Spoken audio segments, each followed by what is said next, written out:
जी नमस्कार, स्वागत आप सभी का अध्ययन मंत्र के यूट्यूब चैनल पर। हम रोहित वैद्वान, आप हैशटैग बच्चा पार्टी, कुल मिलाकर अध्ययन मंत्र। स्वागत स्वागत स्वागत, आप सभी का ढेर सारा स्वागत है उस क्लास में। और पहले सब लोगों को ढेर सारी शुभकामनाएं नए साल की। तो जैसे ही नया साल आया भैया देखो काम पे लगना है। हमारे यहाँ पहले दिन नहा लेना चाहिए, है ना, क्योंकि पूरे साल नहीं नहाओगे ऐसा बोला जाता है। पहले दिन पढ़ लोगे तो पूरे साल पढ़ते रहोगे, ये बोला जाता है ना। पहले दिन अच्छे अच्छे किसी को हैप्पी न्यू ईयर विश कर रहे हो तो पूरे साल बढ़िया बढ़िया से विश करते रहोगे। बाकी एक दो दिन बीच में तुम्हारा कुछ हो जाता है, मन बदल जाता है, मोह बदल जाता है, वो एक अलग चीज़ है। पर आज की क्लास की शुरुआत करेंगे और आज की क्लास में जब हम देखेंगे तो ये है रीट स्पेशल क्लासेस। इसमें स्वागत है उन बच्चों का जो सीटेट के अलावा कोई भी टेट एग्जाम देते हैं। पहले बता रहा हूँ, सीटेट के अलावा अगर आप कोई भी एग्जाम देते हैं, चाहे डीएसएसबी के सब सबका स्वागत होगा। लेकिन क्योंकि सीटेट में इस टाइप के क्वेश्चन नहीं आते, इसलिए मैंने उनको क्या कर दिया साइड। वो पढ़ना चाहें तो पढ़ सकते हैं आगे के लिए, उनके लिए बिल्कुल। जो सीटेट देने वाले हैं फिलहाल इससे रिलेटेड उनके पास जानकारी क्या है, कोई फायदे वाली नहीं। तो जब आप पढ़ेंगे मेरे साथ तो रीट परीक्षा 2025, बाकी ग्रेड 1 2 3 में जो साइकोलॉजी आती है उसमें भी आपका ये क्या करेगा, मदद करेगा। और इसके अलावा आज हम पढ़ेंगे टॉपिक वाइज। तो आज हमारे दो टॉपिक होंगे, कि तीन बल्कि, मीनिंग ऑफ मनोविज्ञान क्या होता है, इतिहास क्या होता है और उसके स्कूल क्या होते हैं। तो यहाँ तीन टॉपिक आपके सामने आते हैं, साइकोलॉजी आ जाती है, हिस्ट्री आ जाते हैं, उसके स्कूल आ जाते हैं। इनसे पूरी चलेंगे। जी हाँ, डीएसएस भी बिल्कुल, मतलब सीटेट को छोड़ के कोई भी एग्जाम की आप तैयारी कर रहे हैं जहां मनोविज्ञान आता है, वहां ही आपका बिल्कुल एकदम क्या है, संजीवनी बूटी की तरह काम करेगी। क्या हो गया, अंदर से हाँ करा दे यार ले। ठीक है जी। तो उसके बाद संपूर्ण बाल विकास है, एमसीक्यू के साथ है। कैसे इसमें क्लास होगा, आपको और मेरा साथ चलिए। रेडी?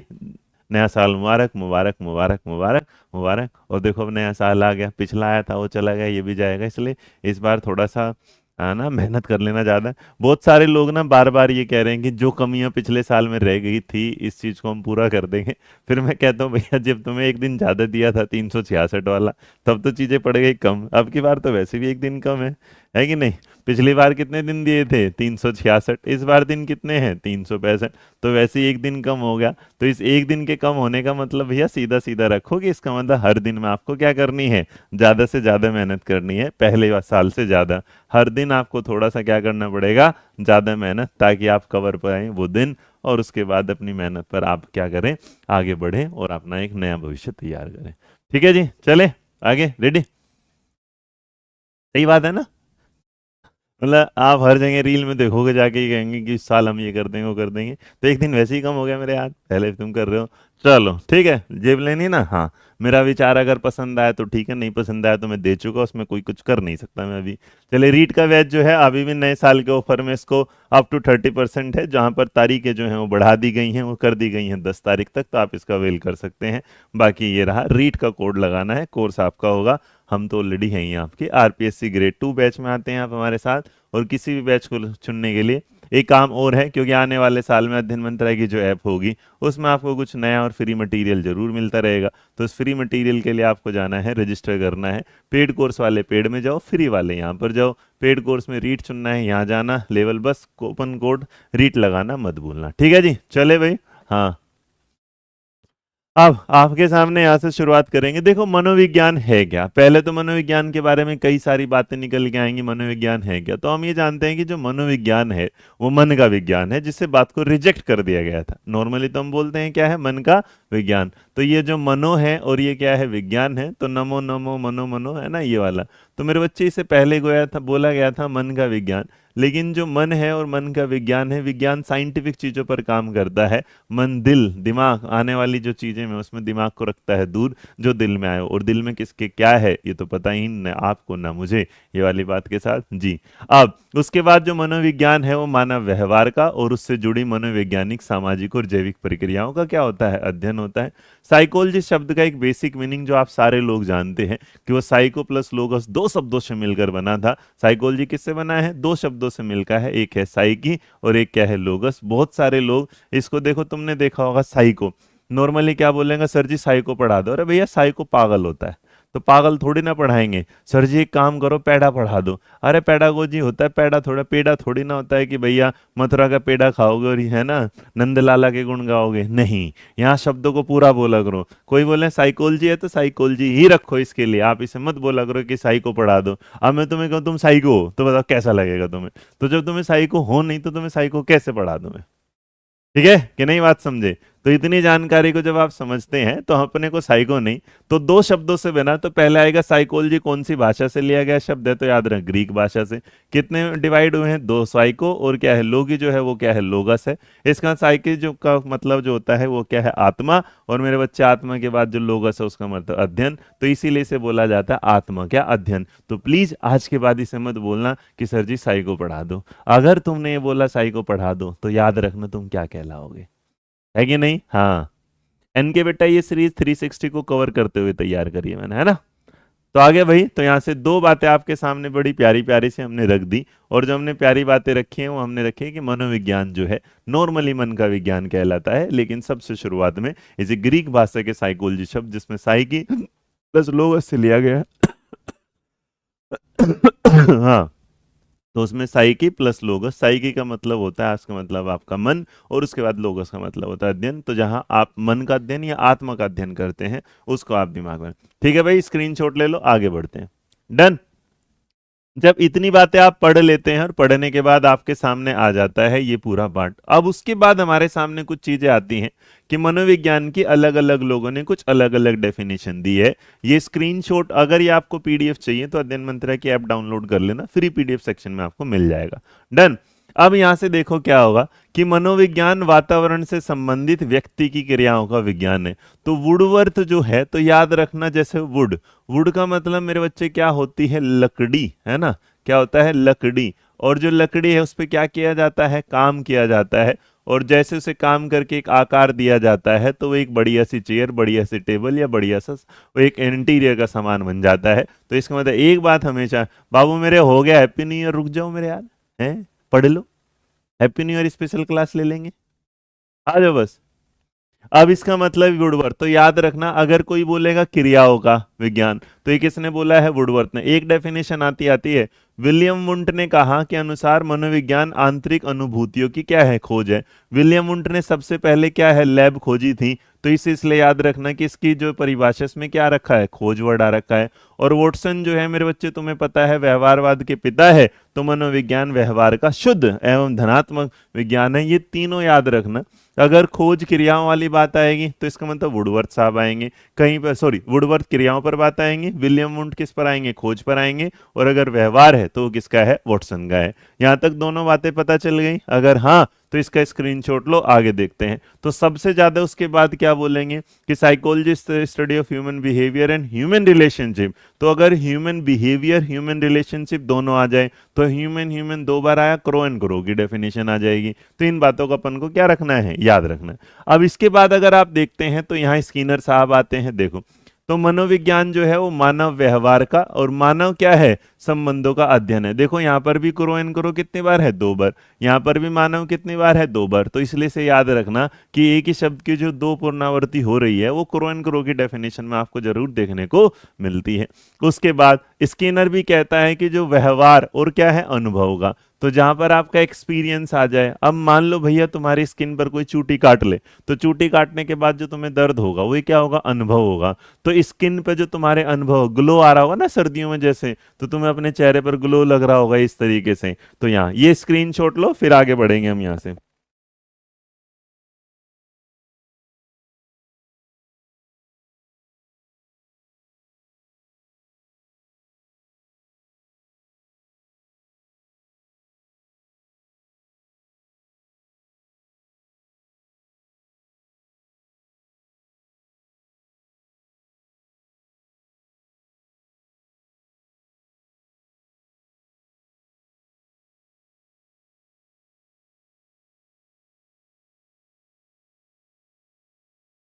हाँ जी, तो आपने अगर इतना जान लिया तो यहां से पता चल गया, हो गया।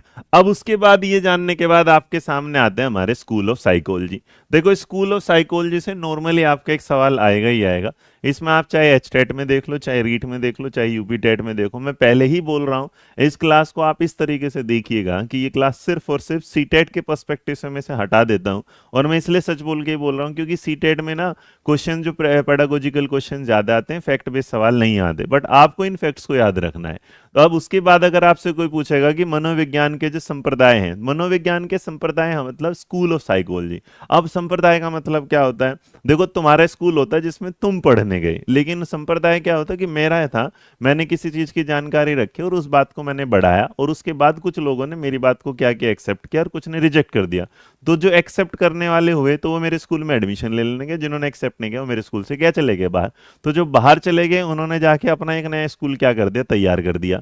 तो इसी तरीके से मनोविज्ञान के जो संप्रदाय हैं, ये स्कूल ऑफ जो साइकोलॉजी है, उसका मीनिंग होता है मनोवैज्ञानिकों के किसी ऐसे समूह से जो मनोविज्ञान के अध्ययन के लिए एक समान विचारधारा तथा विधियों का अनुसरण करते हैं। तो हम अगर कोई पूछेगा कि मनोविज्ञान के जो संप्रदाय हैं, स्कूल ऑफ साइकोलॉजी, उसका मीनिंग क्या होगा, तो मेरे बच्चे बड़ा सिंपल से मैंने बताया कि एक ऐसा कारवां, एक ऐसा ग्रुप जहां पर लोगों की राय एक दूसरे के प्रति क्या है, सेम है। मतलब मैंने आपसे कहा कि मैं अच्छा हूं और आपने सबने कहा हाँ जी हाँ जी हाँ जी अच्छे हो, तो इसका मतलब आप मेरे ग्रुप में क्या हो जाओगे, शामिल हो जाओगे। और आपने कहा कि ना जी ना जी ना जी ना जी, तो तुम मेरे स्कूल से क्या चले जाएगा बाबा। तो जो जो क्रिटिसिज्म करता जाएगा वो बाहर आके एक नए स्कूल की क्या स्थापना करेगा। अब मैं आपसे पूछूंगा कि आप मुझसे खुश नहीं हो, तो इस सवाल का आप जब जवाब देंगे तो जो क्रिटिसिज्म आप जस्टिफाई करेंगे तो आप अपने दूसरी तरफ चले जाएंगे, हम अपना इधर ही रह जाएंगे। तो स्कूल ऑफ साइकोलॉजी एक ऐसे लोगों का ग्रुप है जिसमें वो क्या करते हैं, एक ही विचारधारा को आगे लेके चलते हैं। अब कुछ लोगों के साथ क्या होगा, प्लीज ट्राई टू अंडरस्टैंड कि कुछ चीजें मेरे बच्चे इंग्लिश हिंदी में जा सकती हैं, कुछ नहीं जा सकती,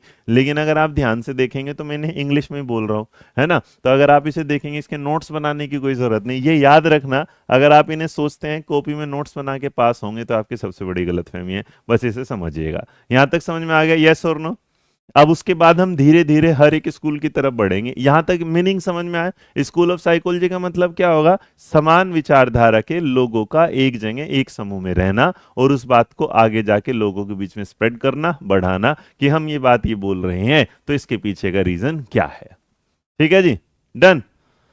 अब आप आगे देखते हैं और आगे देखने के बाद आते हैं आपके सामने इसी आधार पर सबसे पहले हम स्कूल ऑफ साइकोलॉजी के साथ चलते हैं। स्कूल ऑफ साइकोलॉजी में जो सबसे मोस्ट इंपोर्टेंट, सबसे पहला, सबसे ओल्ड स्कूल माना जाता है उसको बोला जाता है संरचनावाद। संरचनावाद जिसका दूसरा नाम होता है प्रयोगात्मक संप्रदाय, या जिसे आप बोलते हैं स्ट्रक्चरलिज्म। देखो स्ट्रक्चर होता है, जैसे मकान बनाते हैं तो हर मकान का एक स्ट्रक्चर होता है, एक बेस होता है, एक तैयारी, एक नींव रखी जाती है। सेम तरीके से उन्होंने नींव रखी और नींव रखी। आज की क्लास में अगर तुम्हें थ्योरी पसंद नहीं आई और तुमने थ्योरी में मेरे को डिस्टरबेंस किया, जैसा कि मैं देख रहा हूं आप लोग सिर्फ और सिर्फ अब मैसेज, मेरे बच्चे हैप्पी न्यू ईयर मेरा भी है तुम्हारा भी है, लेकिन न्यू ईयर के कुछ रेजोल्यूशंस होते हैं कि आपको ये समझना होगा कि आपके लिए विश करने से ज्यादा ये तो प्यार है, हो गया, अब आपको अपने काम पे लग जाना। मैंने पहले ही बताया था क्योंकि 365 दिन है, एक दिन वैसे ही कम हो गया, उस दिन में भी तुम ऐसे कम करोगे तो कैसे काम चलेगा, है ना। तो अब इसको समझो जरा। यहां पर अगर आप बात करेंगे तो हमने स्ट्रक्चरलिज्म की अगर बात करी तो अगर कोई पूछेगा इसके पापा कौन है तो याद रखना विलियम वुंट है और उनके शिष्य जो हैं वो क्या है, टिचनर है। तो नॉर्मली अगर पिता के संस्थापक के रूप में सिर्फ अगर एक ही ऑप्शन आएगा तो आप वुंट नाम देंगे, दोनों आ जाएंगे तो क्या है, टिचनर। बट क्योंकि स्ट्रक्चरलिज्म जो शब्द है, अगर कोई पूछेगा शब्द किसने दिया था तो याद रखना है शब्द किसने दिया था, टिचनर ने दिया था। इन्होंने एक शब्द और दिया था जिसका नाम था इंट्रोस्पेक्शन। क्या है, अंतर्मन वाला, अंत संबंध। तो इंट्रोस्पेक्शन जो वर्ड है वो भी इन्हीं के द्वारा दिया गया था, जिसे आप बोलते हो अंत संबंध या अंत ज्ञान या अंत, है ना, अंतर्बोध। जो भी आप लिखना चाहें उसे लिख सकते हैं, है ना, अंत संबंध भी लिख लोगे तो कोई दिक्कत नहीं होगा। अब इतना जानने के बाद आपने अगर देखा तो मनोविज्ञान किस बात में करते हैं कि भाई ऐसा है, ये न कहा कि मनोविज्ञान की परिभाषा जो इन्होंने किस पर दी थी, चेतन अनुभूति पर। तो ये कहना चाहते हैं कि जो सामने दिखता है वही मनोविज्ञान है। इसी बात को बाद में क्रिटिसिज्म कौन कर देता है, वो हमारा सिगमंड फ्रॉइड कर देता है कि चेतन मन से ज्यादा अचेतन मन की जो है बात चलती है। उसके बाद मनोविज्ञान यहाँ पर होगा, यहाँ पर आपके सामने चेतन अनुभूति का विश्लेषण इनकी विषय वस्तु रही, और मनोविज्ञान की जो विधि है वो अंत्य निरीक्षण है, जो मैंने आपको अंत्य संबंध बताया, इंट्रोस्पेक्शन। तो कोई तुमसे पूछेगा कि इंट्रोस्पेक्शन के फादर कौन है, तो याद रखना विलियम वुंट। कोई पूछेगा इस शब्द किसने दिया था, तो याद रखना है किसने दिया था, टिचनर ने। स्क्रीनशॉट लो, आगे बढ़ते हैं। जर्मनी से इन्होंने इस चीज की शुरुआत करी थी। पहला ऐसा था जर्मनी का लिपजिंग। मेरे को इस क्लास में वो बच्चे हमेशा बढ़िया लगते हैं, जैसे एक बच्ची है हमारे बीच में, शिवानी वत्स। तो जो शिवानी वत्स है वो जो एक आप लोगों के लिए क्या कर रही है कि वो कुछ कमेंट लिख रही है, बट वो comment happy new year how are you नहीं, वो इन्फॉर्मेशन दे रही है। और अगर आप ऐसी इन्फॉर्मेशन कमेंट के साथ करेंगे तो आपके साथ ना बहुत मजा आ जाएगा। कमेंट ऐसे पास किया करें। उपदेश कुमार का कोई फोन है बेटा, ये देख, कॉल करने पर हेल्प नहीं, क्यों नहीं मिली सर? स्पेशल पढ़े को जो पेज ले रहा था, मिस्टेक समझे कि इसका पेमेंट कट गया। बाहर कोई है? एक बच्चा है। आप उपदेश अभी इस नंबर पर फोन कर लो, आपकी अभी है ना। और ये वाला स्क्रीन ना फोन अगर पिक हो रहा है तो इसी क्लास का स्क्रीनशॉट भेज दो, मेरी ये वीडियो कट करके वो आपको वहां से ना अभी कर देंगे, वो चेंज हो जाएगा, उसमें इतना कोई टेंशन नहीं है। क्लास के बाद मैसेज कर देना मेरे बच्चे, हो जाएगा, ऐसी कोई बड़ी बात नहीं है ना। टेंशन ले रहा है यार। आगे बढ़े हम।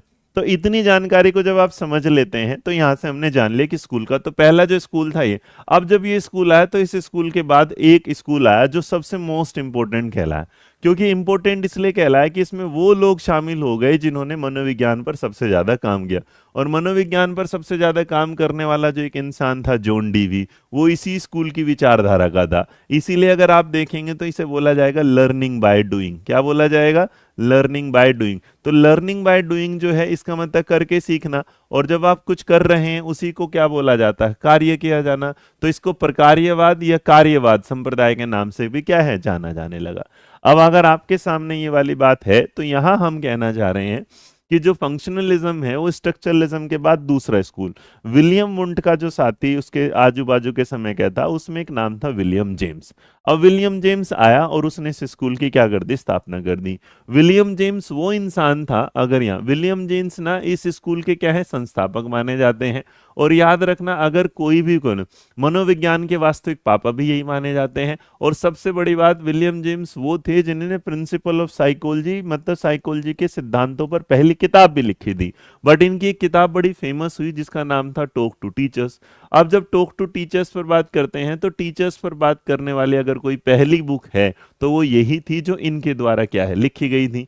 इनकी बातों का प्रभाव ऐसा रहा जिससे प्रभावित हुए जॉन डीवी, जिनसे प्रभावित हुए दूसरे एंजल, जिनसे कर बहुत सारे लोग प्रभावित हुए। और उन्होंने कहा कि भाई ऐसा नहीं है कि बस मन में चलने वाली बात है। इसने कहा कि अंत निरीक्षण तो होगा होगा, लेकिन बाह्य निरीक्षण भी क्या है, जरूरी है। तो अगर आपको ध्यान रहे तो स्ट्रक्चरलिज्म सिर्फ कह रहा है इस बात के साथ कि अंत मन पर बात करता है, लेकिन इन्होंने कहा अंत मन तो होगा होगा, लेकिन साथ में बाह्य मन भी चलेगा। जैसे मेरे मन में क्या चल रहा है वो तो है, लेकिन आपके मन में जो चल रहा है या जो मैं बोल रहा हूं, जैसे मैं पढ़ाते टाइम अगर पढ़ा रहा हूं तो ठीक है, लेकिन अगर आप उल्टे सीधे मैसेज करते हैं तो उसके बाद अगर मुझे गुस्सा आ जाता है तो तुम्हें मेरे बाह्य परीक्षण का भी क्या है, पता चल जाता है। तो इसीलिए मैंने कहा कि साइकोलॉजी की पहली किताब जिसका नाम था प्रिंसिपल्स ऑफ साइकोलॉजी, वो लिख देता हूं फर्स्ट वाला, ये भी इन्हीं के द्वारा, principle of psychology, principles of psychology.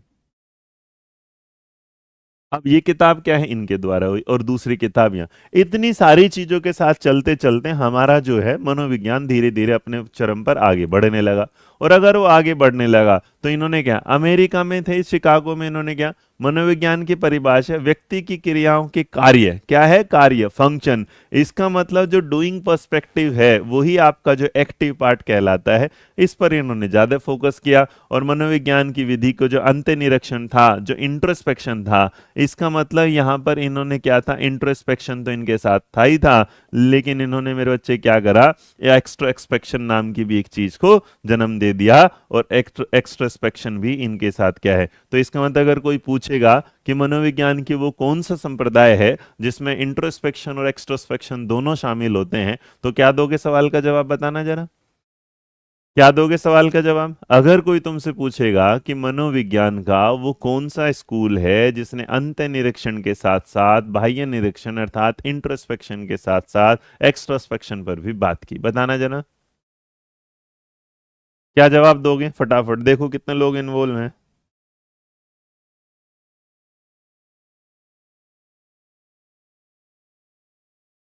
हाँ जी, कोई है जो जवाब देगा?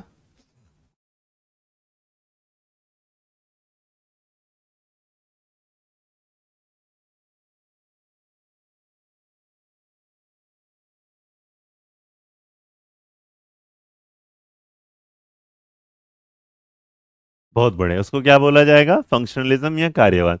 इसके बाद जब दोनों स्कूल हो गए तो विलियम वुंट मिला। उसके बाद भाई क्या हुआ? देखो एक चीज और है जीवन में, जैसे मान लीजिएगा यूट्यूब का समझो, तो यूट्यूब पे एक वीडियो मैंने दे दी, उसके बाद फिर किसी दूसरे ने दे दी, फिर किसी तीसरे ने दे दी, जो चौथे वाला बंदा आएगा ना, वो पहली तीन को वीडियो को देख के जान के आएगा। तो इसका मतलब पहली तीन वीडियो में क्या कमी रही थी, इस चौथे वाले को सबसे अच्छे पता रहेगी। नुकसान में कई बार तुमने देखा होगा, जो इंसान सबसे पहले जाएगा या तो वो जीत जाएगा, या फिर वो ऐसी गलती करेगा कि दूसरे वाले को सीख मिल जाएगी। तो सेम तरीके से हमारे बीच में भी यही हुआ कि जब व्यवहारवाद वाले आए तो व्यवहारवाद वालों ने एस और एफ का मतलब क्या होगा, स्ट्रक्चरलिज्म और फंक्शनलिज्म वालों से इतनी बातें सीख ली कि क्या करना है और क्या नहीं करना है। इन्होंने कहा भाई सुन, अगर तेरे मन में कुछ चल रहा है तो तुझे पता है, मुझे क्या पता चलेगा? और जो बाहर दिख रहा है भैया जरूरी थोड़ी ना हो सच। जैसे तुमने जीवन में देखा, मान लो मैं बड़ा मुस्कुरा रहा हूं, लेकिन तुम्हें क्या पता भाई मेरे बैक पेन हो रहा है। और मान लीजिए मैं आह कर रहा हूं, तो तुम्हें क्या पता वो सच में दर्द हो रहा है। तो इसका मतलब इन दोनों बातों को लेकर बड़ी व्यवहार। तो उन्होंने कहा भैया इसका एक काम करो, जो व्यवहारवाद है इसको ऐसा बनाओ, व्यवहारवाद को सीखने के लिए आप कुछ ऐसा बना दो जैसे बिग बॉस वाला। तो बिग बॉस वाले की तरह उन्हें क्या करो, उनको लगातार एक जगह बंद रखो, और बंद रख के उनका क्या करते रहो, ऑब्जर्वेशन करते रहो। तो जो ऑब्जर्वेशन तुम करोगे, अवलोकन जो तुम करोगे, वहां से आपको व्यवहार का पता चल जाएगा। और इंसान कितनी देर अपने आप को फेक कर सकता है, अवलोकन है ना, यहाँ पर क्या अवलोकन, कितनी देर अपने आप को फेक कर सकता है। तो इस बात को व्यवहारवाद वाले समझ गए, और इन्होंने क्या कर दिया, इन्होंने सीधा सीधा जाके स्ट्रक्चरलिज्म मतलब संरचनावाद वालों को और प्रकार्यवाद वालों को बताया कि भैया तुम हो बच्चे, हम आ गए हैं अच्छे, अब हम तुम्हें दिखाएंगे कैसे पढ़ेंगे मनोविज्ञान हमारे बच्चे। तो इसका मतलब इन्होंने कहा व्यवहारवाद किसके द्वारा दिया गया, वॉटसन द्वारा। तो ये इसके क्या कहलाते हैं, पिता कहलाते हैं। और स्थानीय अमेरिका के जॉन्स हॉपकिंस विश्वविद्यालय से पढ़े थे। व्यवहार का अध्ययन करने वाला विज्ञान ही मनोविज्ञान कहलाएगा। और मनोविज्ञान की विधि बाह्य निरीक्षण विधि, जो एक्सट्रोस्पेक्शन नाम उन्होंने दिया था, एक्सट्रोस्पेक्शन। तो प्रकार्यवाद के लिए भैया ये तो हमने दे दिया, इसने कहा ना बाबू ना, तू ये नाम न रख, तू नाम रख ऑब्जर्वेशन। इसीलिए जो तुम लोगों ने ऑब्जर्वेशन मेथड पढ़ा है वो इसी आधार पर, तो व्यवहारवाद वालों का जो जनक है, या व्यवहारवाद वालों का जो वोटसन जनक होता था, उसने इस बात के साथ बोल दिया ये लो जी व्यवहारवाद 1913 में आते हैं, अपनी एक किताब भी लिखते हैं। याद रखना बिहेवियरिज्म के साथ ही अपनी किताब भी हम लोगों को अवेलेबल कराते हैं। और उसके बाद मनोविज्ञान की जो विषय वस्तु है वो व्यवहार है, जो अंत मन की नहीं, जो क्या है, बाह्य मन की। और आज जिस विज्ञान को हम पढ़ते हैं वो आज क्या है, व्यवहारवाद ही है। तो आज का जो मनोविज्ञान है वो व्यवहार का विज्ञान है। ये बात किसने बताई थी, वॉटसन साहब ने बताया था। डन। समझ में आ गया भाई? हम्म। यहां तक आपने अगर समझ लिया तो इतने स्क्रीनशॉट लोगे, आई बात समझ में? वीडियो पसंद आए तो अपने हिसाब से लाइक शेयर करते रहना, नहीं पसंद आए तो मर्जी तुम्हारी। अब आते हैं ये वाली बात, सुल्तान, घर सुल्तान। तो यहाँ का सुल्तान भैया सलमान खान साहब नहीं, यहाँ के सुल्तान है एक बंदर भाई साहब। चिंपैंजी इनका, चिंपैंजी बंदर है, नाम इनका सुल्तान है। गेस्ट होल की नजरों में आने वाले पहले मानव जानवर इंसान सभी आ जाते हैं। ये कहते हैं कि गेस्टोल साइकोलॉजी जो होती है वो क्या, देखिए गेस्टोल साइकोलॉजी के रूप में अगर आप बात करेंगे तो यहां पर एक बात याद रखना, ये कोई भी मनोवैज्ञानिक नहीं है, ये एक जर्मन वर्ड है। और जो जर्मन वर्ड है इसका मतलब वहां पर होता है होल, होल का मतलब होता है संपूर्ण। ये कहना चाहते हैं कि कोई भी चीज अगर एक बार आप देखेंगे, चाहे आपने उसे अंश में देख लिया कुछ ऐसे, लेकिन आप उसे एज ए होल ही देखते हो। मतलब आप इस सर्कल को लगेगा कि सर्कल है, बट सर्कल में कोई ओपन चीज तो हो नहीं सकती। तो इन्होंने कहा कि आप पहली नजर में जब किसी को देखते हो तो संपूर्णता में देखते हो। जैसे तुम्हें कोई चाहने वाला तुम्हारा दिख जाए, मान लो तुम्हें किसी से प्यार हो, और वो जो प्यार, लव एट फर्स्ट साइट वाला चक्कर समझो तुमने किसी को देखा और देखते बोला यही मेरे जीवन का साथी है, यही मेरा वो लम्हा है जिसको मैं ढूंढ रहा है, ढूंढ रही थी इतने सालों से। तुमने उसको ढूंढ लिया, तुमने एज ए होल उसको देख लिया, तुम्हारी शादी हो गई, शादी होने के बाद वो तुम्हारे जीवन में आया। तुमने कहा तुम वो ना थे जो हमने ढूंढे थे, क्योंकि उस दिन धीरे धीरे तुम्हें उसका कंटेंट पता चलता चला गया कि भैया पहले दिन तो पूरा दिख रहा था, लेकिन आज पता चला कि कंटेंट में कहीं ना कहीं कुछ क्या है, कमी है। तो गेस्टोल्टवादियों ने कहा कि पहले पूर्णता के रूप में देखेंगे। तो इसके जो पिताजी कहलाते हैं, फादर याद रखना, वर्दमियर साहब कहलाते हैं। कोहलर जो है इनके साथी हैं, और कोफ का भी इनके क्या है, साथी। कोहलर वो हैं जिन्होंने इनसाइट लर्निंग की थ्योरी दी है, तो अंतर्दृष्टि का जो सिद्धांत है वो इनके द्वारा दिया जाता है। इसके अलावा अगर आपको एक चीज और बता दूं अंतर्दृष्टि के, कोहलर साहब वो हैं जिन्होंने लर्निंग पर बात करी थी, अधिगम पर बात करी थी। और जो आपके कोफका हैं वो हैं जिन्होंने बच्चे की मेमोरी पर बात करी थी, स्मृति पर बात करी थी। तो इन्होंने कहा कि भैया ऐसी बात है, सीधा सीधा याद रखना कि मनोविज्ञान की परिभाषा में मानसिक प्रक्रियाओं को उनकी संपूर्णता में समझने पर बल दिया गया था, और मनोविज्ञान की जो विषय वस्तु है, जो सामने दिख रहा है, जो हम देख रहे हैं वही है। और इसी विधि को आप क्या बोलते हो, गेस्टोल्ड मेथड भी बोला जाता है। बात समझ में आई, हाँ या ना? डन भाई। अब आप इतनी जानकारी जब देख लेते हैं और इतनी जानकारी जब आप जान लेते हैं, तो इसके बाद आपके सामने आता है ये वाले भाई साहब, सिगमंड। प्यार मोहब्बत दिल का खेल, इन्होंने बना दी सबकी रेल, क्योंकि ये आ गए थे सिगमंड फ्रॉइड, जिन्होंने कहा तुम कहाँ क्या कर रहे बाबू, हम आ गए हैं, और अगर हम आए हैं तो कुछ ना कुछ लेके जाएंगे, कुछ ना कुछ आपको बताएंगे। अब इसके अंदर मनोविश्लेषणात्मक आते हैं, और विलियम वुंट को और विलियम जेम्स को कहते हो भैया ये सारा मन चेतन मन नहीं, ये तो क्या है, अचेतन मन का, मन में दबी इच्छाओं का और सेक्स की जो फीलिंग होती है उस पर आधारित है। क्योंकि सबसे बड़ा जो मोटिव इंसान का होता है वो सिर्फ और सिर्फ क्या होता है, चीजों को पाना। तो इन्होंने कहा कि जो सेक्स मोटिव है वो सबसे स्ट्रॉन्ग मोटिव माना जाता है इंसान के जीवन में, और जो आज तक भी कोई क्या है, गलत साबित नहीं कर पाया है। कि आज के जीवन में भी अगर आप देखेंगे तो सर्वोपरि यही देखने को मिलता है। मनोविश्लेषणात्मक के जो पिताजी हैं उनका नाम आता है सिगमंड फ्रॉइड। सिगमंड फ्रॉइड है, समर्थक इनके युंग और जो एडलर साहब थे, जो इनके साथी रहे, बाद में ये अलग हो जाते हैं। एनालिटिकल साइकोलॉजी के नाम से एक नया विज्ञान आपके सामने बता देते हैं, और उसके बाद जो मूल विचारधारा बता दी मनोविश्लेषण। तो याद रखना सिगमंड फ्रॉइड वो हैं जिन्होंने आपके सामने एक चीज और दी है, और जिसको आप बोलते हैं इद, ईगो, सुपर ईगो। जब हम इनके बारे में पूरा, तो अगर इन क्लास को आप लगातार देंगे तो टॉपिक वाइज क्लास जाएगी लगातार, उसमें सारे टॉपिक धीरे धीरे धीरे आपके सामने आते रहेंगे। बट अगर कोई पूछेगा अचेतन मन पर कौन था, तो याद रखना मनोविश्लेषण। इतनी जानकारी के बाद अगर आपने देख लिया, और देखने के बाद आप आते हैं आज के उस पल पे जिसे आप जीते हैं, और जिसे बोला जाता है मानवतावादी मनोवैज्ञानिक दृष्टिकोण, अर्थात जिसे आप कहना चाहते हैं अपने सामने, हमारे सामने, जिसको बोला था ह्यूमनिस्टिक अप्रोच। फादर इसके कहलाते हैं कौन, एब्राहिम, ओ सॉरी, कार्ल रोजर्स, और इसका साथ देते हैं एब्राहिम मैस्लो। नॉर्मल आपने मोटिवेशन की वो पढ़ी होगी थ्योरी, इसके बारे में ज़्यादा जानकारी की जरूरत नहीं है। जो हम मानव हैं, जिस मानव तरीके से जीवन को हम जी रहे हैं, उसी के आधार पर ये पूरी थ्योरी हमारे सामने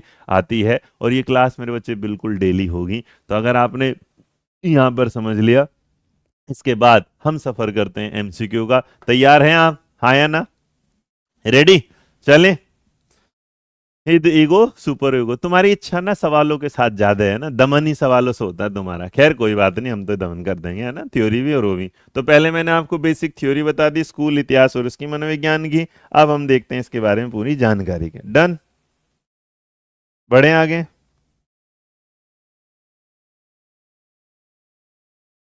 पपरा पमारा।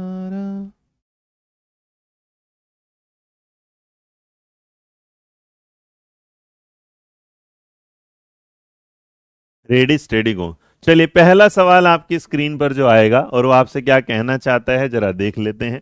तो पहले सवाल ने आपसे पूछा कुछ ये, आपको बताना है व्यवहार में मानसिक प्रक्रियाओं का वैज्ञानिक अध्ययन क्या कहलाता है।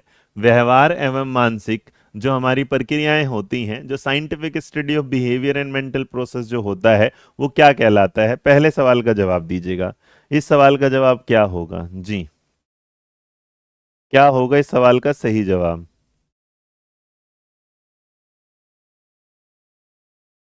कोई है जो जवाब दे पा रहा है भाई इस सवाल का?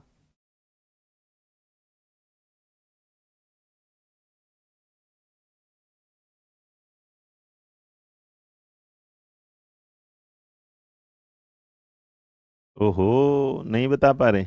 चलो, तो पहले सवाल में आपने कहा सर इस सवाल का जो जवाब होगा सोशियोलॉजी होगा, जी नहीं। मनोविज्ञान यह तो मतलब समाजशास्त्र नहीं होगा, जीव विज्ञान भी नहीं होगा, एंथ्रोपोलॉजी भी नहीं होगा, साइकोलॉजी, अच्छा एक बात और इस सवाल से समझ लेना, ये जो चारों के चारों विज्ञान अगर आपके सामने है तो मेरे बच्चे याद रखना ये आपके क्या है, सामाजिक अध्ययन। तो जो आप सामाजिक अध्ययन पढ़ते हैं, सोशल स्टडीज पढ़ते हैं, तो सामाजिक अध्ययन का अगर कोई पूछेगा हिस्सा कौन है, तो याद रखना ये सब क्या है, सामाजिक अध्ययन के क्या है, विषय हैं। तो इस बात को थोड़ा सा याद रखना कि इस सवाल का तो जवाब जो है वो ठीक है, लेकिन अगर कोई पूछेगा कि एसएसटी में क्या इंक्लूड होता है, तो मेरे बच्चे याद रखना एसएसटी में सारे इंक्लूड होते हैं। फिलहाल इस सवाल का जवाब ऑप्शन नंबर क्या है, डी, और जिन्होंने डी चुना है वो एकदम क्या है, सही है। हमारे सामने हमारा दूसरा सवाल पूछना जाता है, मनोविज्ञान शब्द की उत्पत्ति कहाँ से हुई है। मनोविज्ञान जो शब्द है इसकी जो उत्पत्ति है, इसका जो ओरिजिन है वो कहाँ से हुआ है, बताएं। मनोविज्ञान शब्द की जो उत्पत्ति है वो कहाँ से हुई है, बताएं फटाफट। मनोविज्ञान शब्द की उत्पत्ति कहाँ से हुई है, ये आपसे पूछ रहे हैं हम। हम्म, मनोविज्ञान शब्द की उत्पत्ति कहाँ से हुई है, ये आपके सामने सवाल आया है, बताइए।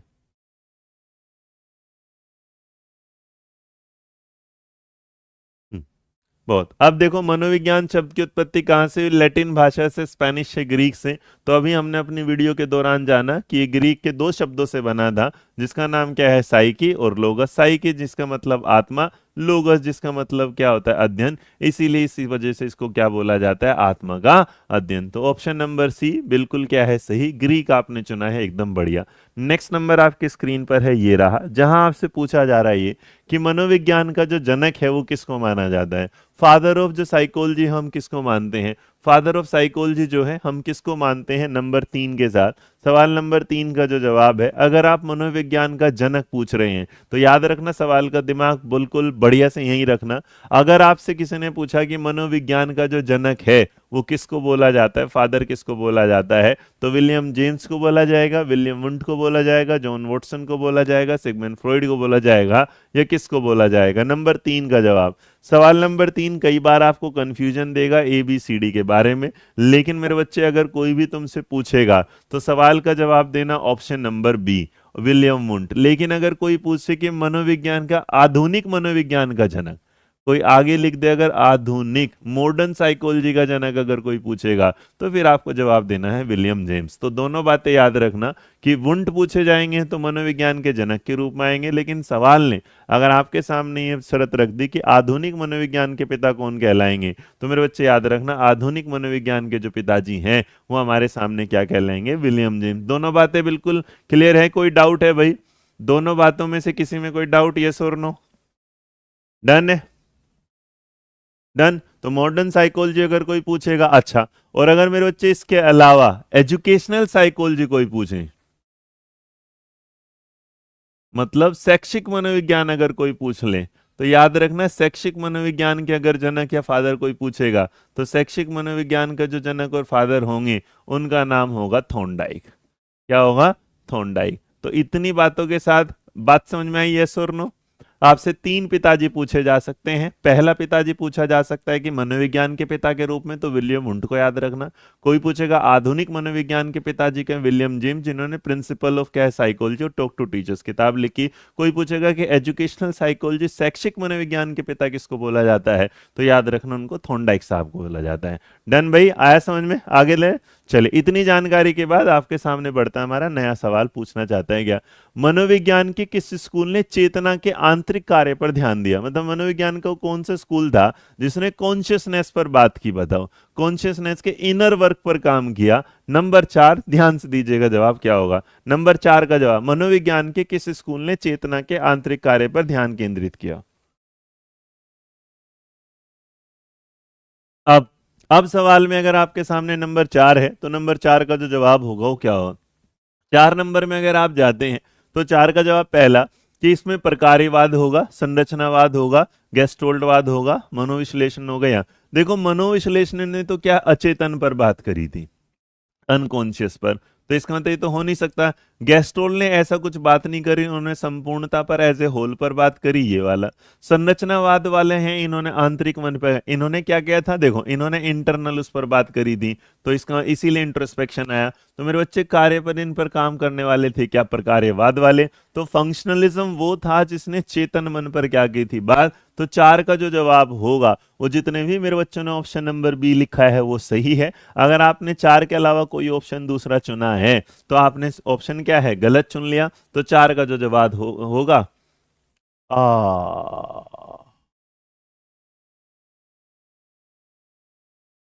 अच्छा, हमने ना यहाँ थोड़ा सा गड़बड़ कर दी।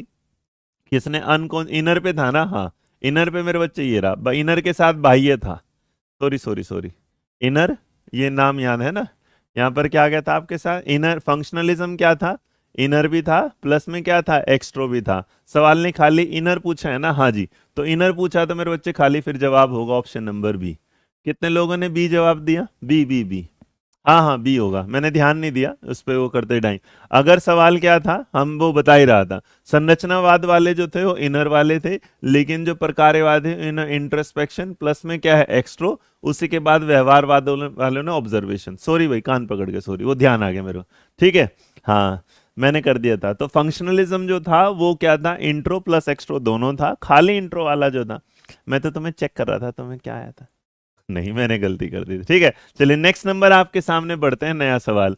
आधुनिक मनोविज्ञान का जो जनक है वो किसको बोला जाता है। अब देखो ये सवाल आ जाता है, आधुनिक मनोविज्ञान का जो जनक है वो किसको बोला जाएगा। आपके सामने ऑप्शन आया है, आधुनिक विज्ञान का जो मनोजनक है वो किसको, जी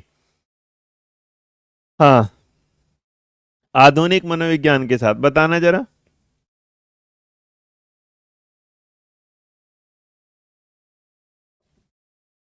अब इस सवाल के साथ देखो, कई बार आप अगर जाएंगे तो आपको कोई कंफ्यूजन आ जाएगी, है ना। अब देखो यहां पर इस सवाल में ना तो सिगमंड फ्रॉइड हो सकते, न एनवान, ना जॉन। अब ये सवाल यहां फंस जाता है कि ऑप्शन में विलियम वुंट है, अनुत्तरित। देखो अनुत्तरित तो है कि तुम्हें कुछ नहीं पता, इसका तो कोई तुम्हें जवाब नहीं मिलना। अगर ऐसा कोई ऑप्शन आ जाए फिर तुम्हारी मजबूरी, याद रखना नोट अटेम्प्टेड का मतलब तुम्हें आता ही नहीं है। बट अगर आपके सामने, याद रखना, मनोविज्ञान अगर आ रहा है, ऑप्शन में विलियम जेम्स नहीं जा रहा है, तो इसका मतलब फिर मजबूरी में आपको जवाब देना पड़ेगा ऑप्शन नंबर डी। मनोविज्ञान के पिता और आधुनिक मनोविज्ञान के पिता में हमेशा वैसे विलियम जेम्स रहेंगे। अगर इसमें ऑप्शन आ जाता विलियम जेम्स, तो क्योंकि ये तो हमने 5 ऑप्शन अब बनाना है कि जब तुम्हें कोई जवाब नहीं देना, नहीं, लेकिन ऐसा कोई एग्जाम जिसमें मेरे बच्चे निगेटिव मार्किंग है नहीं, तो ये नहीं, ये 5वां ऑप्शन आपको ये नहीं कहता कि इनमें से कोई नहीं है, 5वां कहता है कि आपको इसके बारे में उत्तर नहीं देना है। तो प्लीज इस बात को याद रखना, 5 इनमें से कोई के बारे में बात नहीं करेगा कि तुम्हें जवाब ही नहीं पता ये। तो इसमें अगर ऐसा सवाल आ जाए तो दिमाग में याद रखना कि आंसर क्या होगा, ऑप्शन नंबर डी। तो आपको कई बार ऐसे सवाल सामने देखने को मिल जाएंगे, बट जो मैंने आपको बताया था ये तीनों बातें हमेशा क्या रखेंगे, याद रखेंगे, इस बात को भूलना मत। नेक्स्ट नंबर आपके सामने ये रहा, फ्रॉइड ने मनोविज्ञान के किस विज्ञान का समर्थन किया था। तो सिगमंड फ्रॉइड जो है वो हमारे सामने जिस मनोविज्ञान का समर्थन करते हैं उस मनोविज्ञान को आप किस नाम से जानते हैं, फटाफट बताइए नंबर 6 में।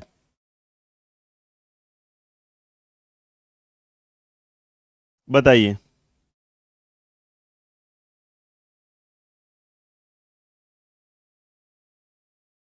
क्या जवाब दे रहे हो भाई।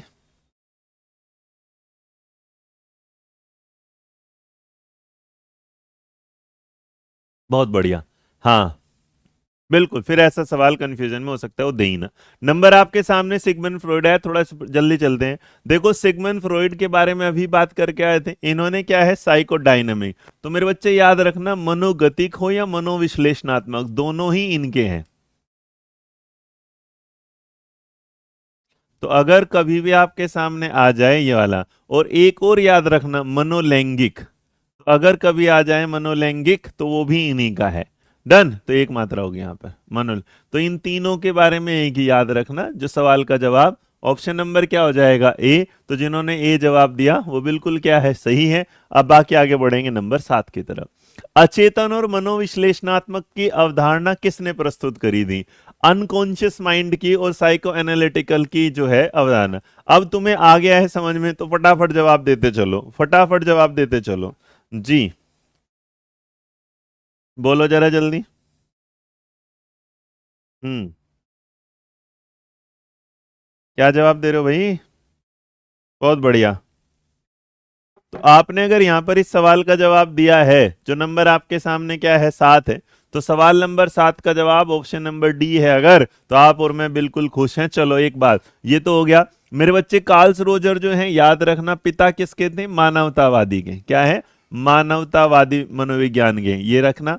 और अब्राहिम मैस्लो इनके क्या थे? साथी थे। और जो स्किनर है वो तो तुम्हें पता ही है किसके हैं, व्यवहारवादी के, व्यवहार वादिगे। तो फिलहाल सवाल का जवाब ऑप्शन नंबर डी। मनोविज्ञान के संज्ञानात्मक परिप्रेक्ष्य पर ध्यान केंद्रित किया जाता। मनोविज्ञान में कॉग्निटिव जो पर्सपेक्टिव होगा उसमें आप किस चीज पर फोकस करते हैं, हमारे सवाल ने पूछा है। चलिए नंबर आपके सामने 8 है। सवाल नंबर 8 पूछता है कि मनोविज्ञान का जो हमारा संज्ञानात्मक परिप्रेक्ष्य है उसमें हम किस चीज पर ध्यान देते हैं जी। अब आपने कहा सर ऐसा है कि सवाल में अगर देखेंगे तो पहला लिखा है अवलोकन योग्य व्यवहार, अचेतन इच्छाएं, सोच और स्मृति जैसी मानसिक क्रियाएं और पर्यावरणीय कारक। तो नंबर देखो कहां से, 8 का जवाब जो भी मेरा बच्चा देखेगा, दिल कह रहा है डी लगा दूं, दिमाग कह रहा है सी लगा दूं। चलो जितने लोगों ने सवाल का जवाब सी लगाया, देखो जहां पर भी मेरे बच्चे संज्ञानात्मक होगा, तो मैंने तुम्हें कई बार समझाया था कि संज्ञानात्मक, और अगर संज्ञानात्मक है तो वहां पर अंग्रेजी में कोग्नेटिव, क्या बोला जाए, कोग्नेटिव। और जहां पर कोग्नेटिव है वहां पर एक शब्द आता है कैप, कैप आता है। और नो, ये पूरी थ्योरी के साथ तो इसमें सी आया, और जो सी है उसमें एक वर्ड आता है HMT, और HMT का मतलब होता है कोई ऐसी चीज जिसमें आपका हेड, कोई ऐसी चीज जिसमें आपका क्या है, माइंड, और कोई ऐसी चीज जिसमें आपका क्या लग रहा हो, थॉट लग रहा हो, वो हमारे सामने आता है। तो यहाँ पर सोच हो, स्मृति हो, चिंतन हो, सब इसके साथ आएगा। सवाल का जवाब ऑप्शन नंबर सी जाएगा। चलेगा नंबर 8 के बाद नंबर 9। मनोविज्ञान के किस क्षेत्र में अनुरूपता पर अत्यधिक भीड़ के प्रभाव का अध्ययन करने की सबसे अधिक संभावना होगी? यह है सवाल आज का बहुत बढ़िया। देखते हैं कौन इस सवाल का सही जवाब दे पाएगा। चलिए नंबर आपके सामने 9 है, जल्दी जवाब दीजिएगा। Question number 9। हाँ जी।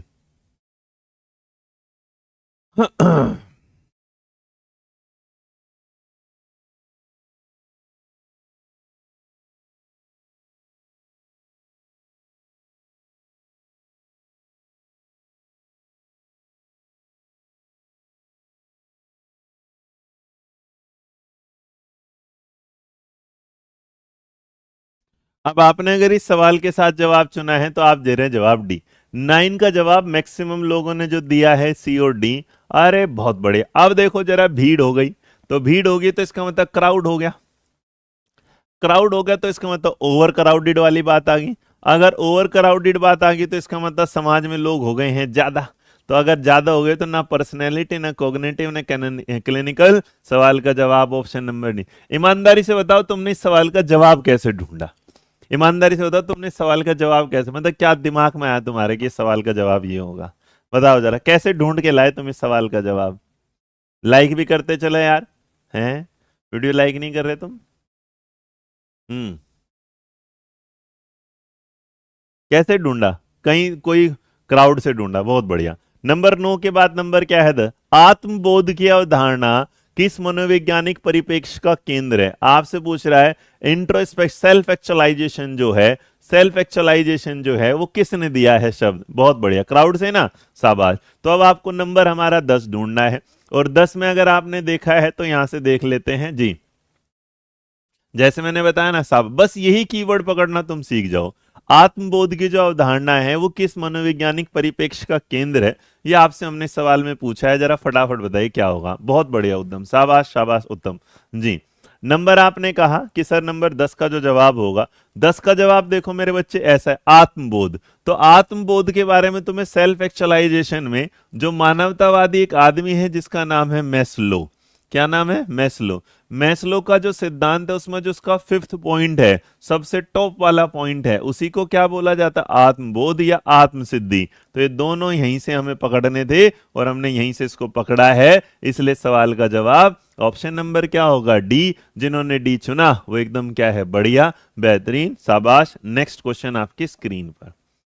निम्न में से कौन सा वैज्ञानिक के संरचनावादी स्कूल में सबसे अधिक निकटता से जुड़ा है? कौन सा ऐसा व्यक्ति है जो तुम्हें लगता है कि जो स्ट्रक्चरलिज्म से जुड़ा हुआ है? टिचनर है, जेम्स है, डकार्टे है, वॉटसन है, या इनमें से कोई नहीं? नॉट अटेम्प्टेड जवाब दोगे आप। नंबर 11।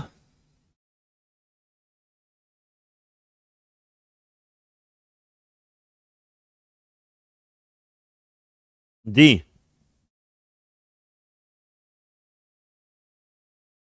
बहुत बढ़िया।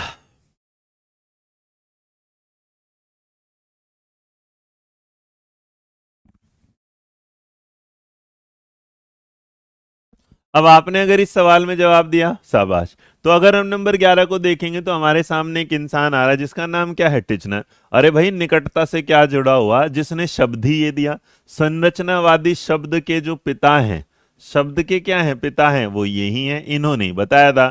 तो इनको कैसे दूर कर देंगे? विलियम वुंट ने कभी भी स्ट्रक्चरलिज्म शब्द का प्रयोग भी नहीं किया अपने पूरे की पूरे उसमें। तो इसलिए सवाल का जवाब ऑप्शन नंबर आ गया हमारा क्या है, ए। तो जिन्होंने ए चुना, बढ़िया। नेक्स्ट।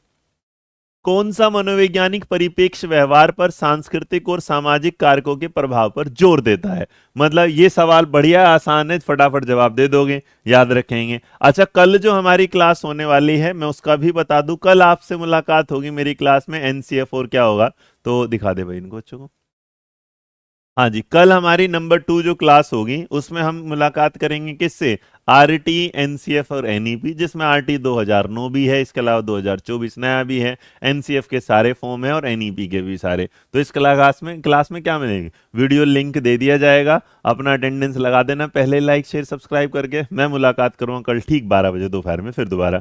नंबर 12 का अगर आंसर आप दे रहे हैं तो नंबर 12 में आपने कहा सर जी इसमें तो जवाब लगाओ सामाजिक सांस्कृतिक, लेकिन दिल है कि मानता नहीं, इसलिए मैंने बता देता हूं, ये जो इंसान है वाई गोत्स्की। तो याद रखना, वाइगोत्स्की जो साहब हैं उनके द्वारा दिया गया सिद्धांत। ऑप्शन नंबर सी बिल्कुल सही है। आगे बढ़ेंगे, नया नंबर जी। नेक्स्ट, नंबर 12 के बाद नंबर क्या है, 13। मनोवैज्ञानिक को वैज्ञानिक अध्ययन के डैश के रूप में परिभाषित किया गया है। तो आप ये बताओ मनोविज्ञान को हमने कैसे परिभाषित किया है, सवाल नंबर 13। क्वेश्चन नंबर 13 में बताइएगा। सर्कल थोड़ा स्लो पढ़ाना, हम नोट करते हैं। आज स्पीड होगी क्या, स्पीड से बढ़ा दिया? केतन सर आप सीटेट में सीडी पे पढ़ाते थे वैसे क्वेश्चन, बेटा इसमें अब लेट आएगा केतन तो कैसे करेंगे, हैं पगले, इसमें तो टाइम लगेगा। पहले थ्योरी पढ़ा करो तुम आराम से। चलो। मनोविज्ञान को वैज्ञानिक अध्ययन के रूप में परिभाषित कैसे किया जाएगा? मुझे लगता है कि मैंने थ्योरी तो पढ़ा दी थी, आप लेट आए हो, है ना? हाँ, लेट आए हो आप, ये ध्यान देखो। अब देखो इस सवाल में अगर जवाब देखोगे आप, तो सवाल का जो जवाब होगा नंबर 13 का, तो सवाल नंबर 13 में मेरे बच्चे जो तुमने जवाब दिया ऑप्शन नंबर क्या दे रहे हो, डी। क्योंकि जो मनोविज्ञान का है हमने क्या है, मन और व्यवहार का, माइंड और किसका है, बिहेवियर का, जो बिल्कुल क्या है, सही, शाबाश। नंबर 13 के बाद नंबर 14 देखो। कौन सा मनोवैज्ञानिक परिप्रेक्ष्य व्यवहार को प्रभावित करने में अचेतन इच्छा होगा? अब देखो, एक वर्ड पकड़ो, सिर्फ क्या पकड़ना, अचेतन। हम तो बता चुके, चेतन मन अचेतन मन, तो अचेतन पर बात करनी है। अचेतन मन पर जो बात करने वाला इंसान है वो फटाफट बताओ क्या होगा। बढ़िया, स्पीड से चलते चलो भाई। नंबर 14।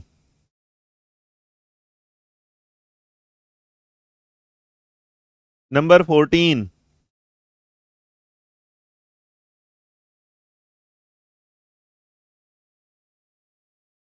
नंबर 14 में आपने कहा सर इसका जवाब लगाओ आप, ऑप्शन नंबर क्या है, सी लगा दे, लगा देंगे। क्योंकि अचेतन मन पर क्या है, मनोविश्लेषणात्मक, और इनको देने वाले जो भाई साहब है उनका नाम क्या है, सिगमंड फ्रॉइड। तो सिगमंड फ्रॉइड ने अगर यहाँ पर जवाब दिया है तो हमारे लिए कोई दिक्कत परेशानी है ही नहीं। सवाल का जवाब ऑप्शन नंबर सी बिल्कुल क्या है, सही है।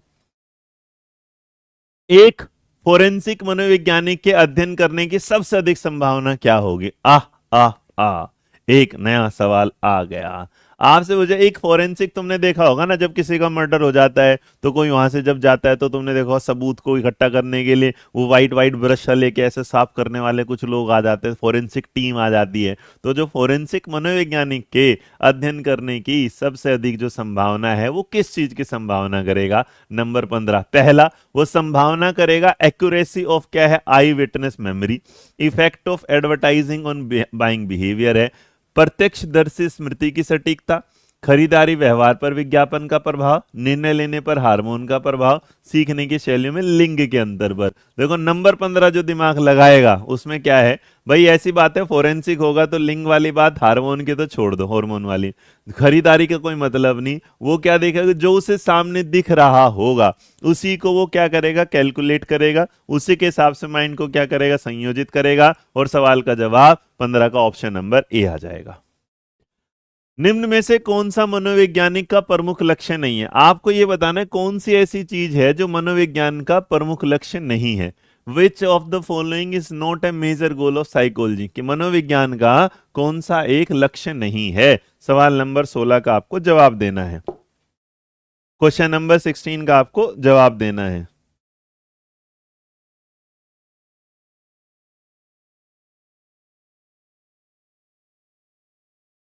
हम्म,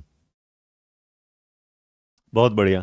16 में अगर आप जवाब दे रहे हैं तो सवाल नंबर 16 का अगर आपने जवाब दिया है तो बिल्कुल सही है मेरे बच्चे। 16 का जवाब मेरा बच्चा जो भी दे रहा है सी गलत है। याद रखना, लक्ष्य नहीं, व्यवहार को समझना और समझाना, भविष्यवाणी करना, नियंत्रित करना और हेरफेर। पगलो, ये व्यवहार का अवलोकन करना जो है ये व्यवहारवाद का काम है, ये व्यवहारवाद में होता है। लेकिन ये याद रखना मनोविज्ञान का मुख्य लक्ष्य ये नहीं है। मनोविज्ञान का लक्ष्य तो मन, व्यवहार, संज्ञान, चिंतन, चेतन सब का ही होगा। आपने सवाल को गलत चुन लिया है। सवाल का जवाब होगा ऑप्शन नंबर डी, कि ऑब्जर्विंग जो बिहेवियर है ये मेरे बच्चे काम किसका होगा? ये काम होगा मनोविज्ञान की व्यवहारवादी श्रृंखला का। आपने दे दिया मनोविज्ञान का, तो ये सवाल लगभग सबका क्या है? गलत। तो सवाल ने क्या पूछा है? नहीं है। तो क्या पूछ रहा है? व्यवहार का अवलोकन करना व्यवहारवाद का काम है, मनोविज्ञान का काम नहीं है। आगे समझ में आया ना? चले आगे। चलो देखो क्या पूछ रहा है कि साइकोलॉजी का क्या मेजर। साइकोलॉजी समझती है व्यवहार को, ठीक है जी। वो उसके बारे में प्रिडिक्शन करती है, सही बात है जी। वो उसके व्यवहार को नियंत्रण और हेरफेर चेंजेस करने वाली बात, ठीक जी। लेकिन आप कहते हैं कि व्यवहार का ऑब्जर्वेशन वो करेंगे, नहीं। तो इस सवाल का जवाब कोई बात नहीं, एक दो तो गलत हो जान दो। मनोविज्ञान का वह विद्यालय जिसका लक्ष्य अनुभव के मूल तत्वों की पहचान करना था वो क्या होगा? नंबर 17 एक नई तरीके से आपके सामने सवाल लेके आया है। नंबर 17 जो है वो एक अलग तरीके से सवाल है।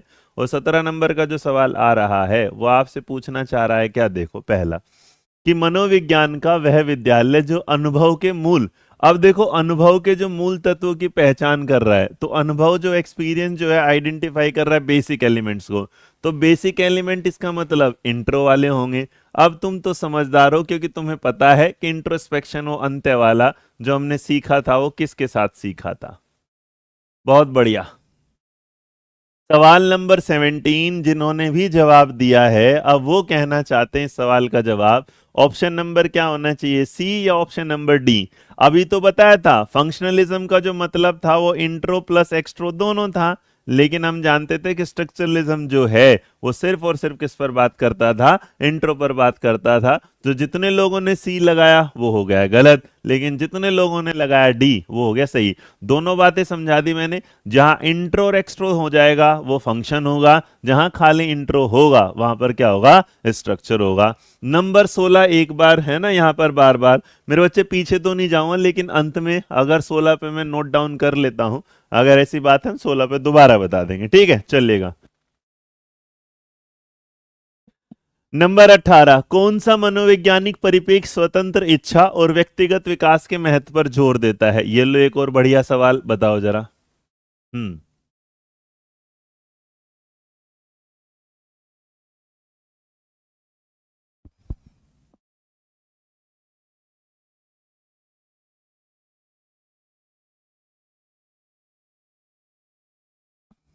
चलो नंबर आपके सामने क्या है यहाँ? अब अगर नंबर 18 आप चल रहे हैं, सवाल नंबर 18 पर, तो अगर 18 में आप जा रहे हैं तो आपने कहा कि कौन सा मनोवैज्ञानिक परिप्रेक्ष्य स्वतंत्र इच्छा और व्यक्तिगत विकास के महत्व पर क्या देता है, जोर देता है। आपने 18 में कहा सर जी इसका जवाब लगाओ बी। आ, आ, आ, चलिए देख लेते हैं। 18 का जवाब काफी घूम फिर के मेरे पास आ रहा है। पहला कहता है व्यक्तिगत विकास, कौन सा मनोवैज्ञानिक परिप्रेक्ष्य स्वतंत्र इच्छा और व्यक्तिगत विकास पर व्यवहार देता है, सही बात है। दिमाग, अरे यार, हाँ, स्वतंत्र इच्छा और व्यक्तिगत इच्छा आ गई ना। तो अगर व्यक्तिगत है तो इसका मतलब मानव है, और मानव है तो इसका मतलब क्या है, मानवतावाद है। ये रहा, सीधा सीधा सवाल क्या होगा, मानवतावादी होगा। यही तो हमने जाना था कि जो भी हमारे सामने आज आ रहा है हम उसी चीज को देख के फॉलो। देखो, इसने कहा कि कौन सा साइकोलॉजिकल पर्सपेक्टिव है जो जोर देता है importance of free and individual free. व्यवहारवाद में तो ऐसा होता नहीं, कॉग्निटिव भैया दिमाग चीजों को सोच के। तो मानवतावादी जब होगा तो हम तो सबको कॉम्बिनेशन करके चलते हैं ना। तो इसलिए सवाल का जो जवाब होगा क्या होगा, मानवतावादी विज्ञान, जिसके बारे में कार्ल रोजर कहते हैं कि व्यक्ति अपनी इच्छाओं के हिसाब से सोचता है समझता है, जैसे मैस्लो की थ्योरी। तो मैस्लो की थ्योरी में क्या होता है, वो यही तो काम करता है कि भाई पहले उसकी फिजिकल नीड पूरी होती है, फिर सेफ्टी नीड होती है, फिर लव एंड बिलोंगिंग, और धीरे धीरे आते उसकी सारी बाकी की नीड। तो यहां पर जो सवाल का जवाब है वो ऑप्शन नंबर हो जाएगा सी। नेक्स्ट, डैश संरचनावाद से था और डैश प्रकार्यवाद से था। आपको ये बताना है कौन सा संरचनावाद से था और कौन सा। और ईमानदारी से ये बताओ कि ये क्लास जो है, जैसा कि उसके थंबनेल पर लिखा है और जैसा उससे रिलेटेड सवाल आ रहे हैं, कुछ मजेदार लग रहा है कि ऐसे ही लग रहा है? हाँ भाई, मजेदार लग रहा है कि नहीं लग रहा है, बताओ। कैसा लगा?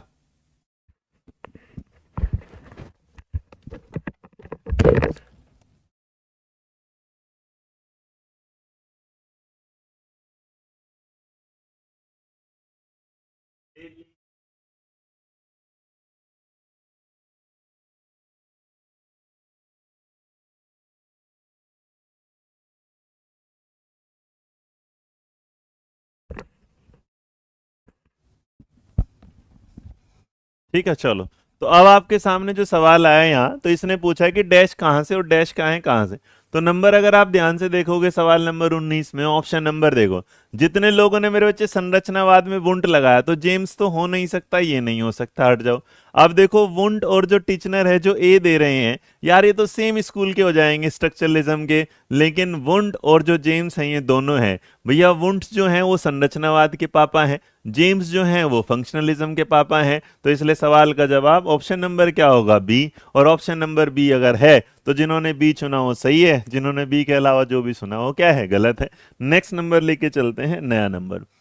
मनोविज्ञान के किस विद्यालय का मानना है कि मन का वस्तुनिष्ठ अध्ययन करना असंभव है? मतलब हम मन का ऑब्जेक्टिवली जो स्टडी है वो नहीं कर सकते। ये बात कौन बोलता है, नंबर 20 में आपको बताना है। नंबर 20। हाँ जी। क्या हुआ? नया साल मुबारक हो। क्या है? चले, क्या हो गया? क्या, हाँ इतना चलो, कुछ करना है?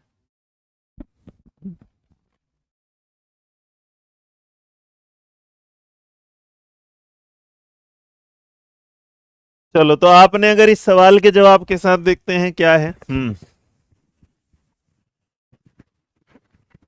तो नंबर अगर 20 आप दे रहे हैं जवाब, तो सवाल नंबर 20 का जो जवाब है मेरे बच्चे, बिल्कुल जो वह असंभव है, इसका मतलब वो क्या है, व्यवहारवाद। बहुत बढ़िया। मनोविज्ञान के किस विद्यालय का मानना है कि मन का वस्तुनिष्ठ अध्ययन करना असंभव है? वो क्या है, व्यवहारवाद। इसका मतलब इसे ऑब्जेक्टिव से पूरा डेप्थ में जाना पड़ता है। व्यवहारवाद बिल्कुल सही जवाब है। विकासवादी मनोविज्ञान की जड़ें कहां से जुड़ी है? विकासवादी जो मनोविज्ञान है, डेवलपमेंटल जो साइकोलॉजी है, या आप इसे दूसरे इवेल्युएशन वो देखेंगे, तो इसका जो जड़ें हैं, इसके जो बेस हैं, इसके जो रूट्स हैं, वो कहां से जुड़े हुए हैं, बताइएगा जी।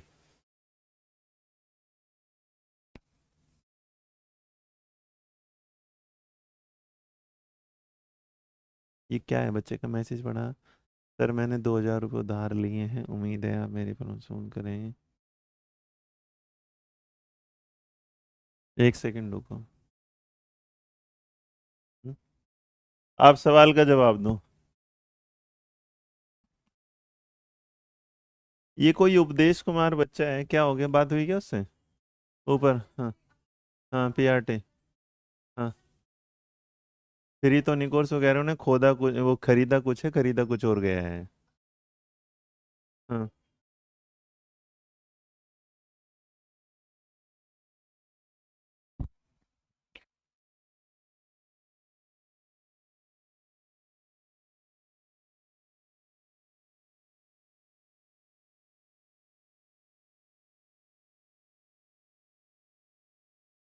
अगर उस बच्चे के ज्यादा कोर्स, उसका कोर्स चेंज करके उसके पैसे रिफंड करवाओ अगर ज्यादा हैं।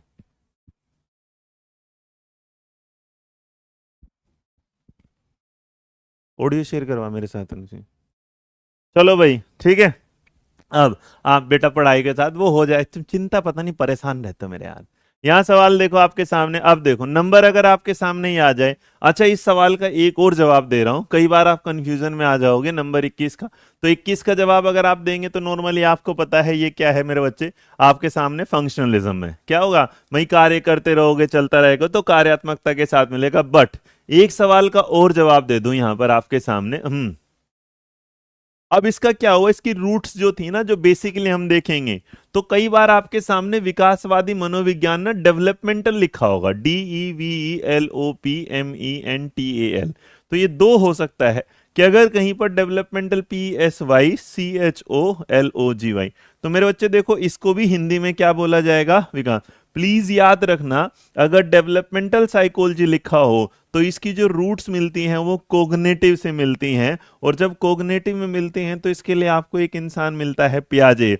इसीलिए डेवलपमेंटल साइकोलॉजी के फादर कौन कहलाते हैं, पियाजे कहलाते हैं। याद रखोगे हाँ या ना? इन दोनों सवालों को दिमाग में रखना, अगर कभी आपके सामने इवेल्युएशन है ना, थ्योरी आ रहे, इवोल्यूशन थ्योरी आ रही है, तो जिसमें आप कोग्निटिव को भी, इवोल्यूशन सबको शामिल रखते हैं, तो इंसान करता जाएगा आगे। बट अगर कोई सवाल आ जाए कि डेवलपमेंटल साइकोलॉजी के फादर कौन है, तो याद रखना आपके सामने उसका जवाब क्या होगा, जीन पियाजे। तो फिलहाल आपको इस सवाल का जवाब देना है ऑप्शन नंबर सी। रखोगे याद? डन। चलो आगे बढ़ते हैं, नया नंबर आपके। वॉटसन और स्किनर दोनों ने मनोविज्ञान के किस स्कूल में योगदान दिया? वॉटसन ने और स्किनर ने, बड़ा आसान सवाल है, फटाफट दे दीजिएगा जवाब। वॉटसन और जो आपके सामने स्किनर है, उन्होंने किस बात पर जी?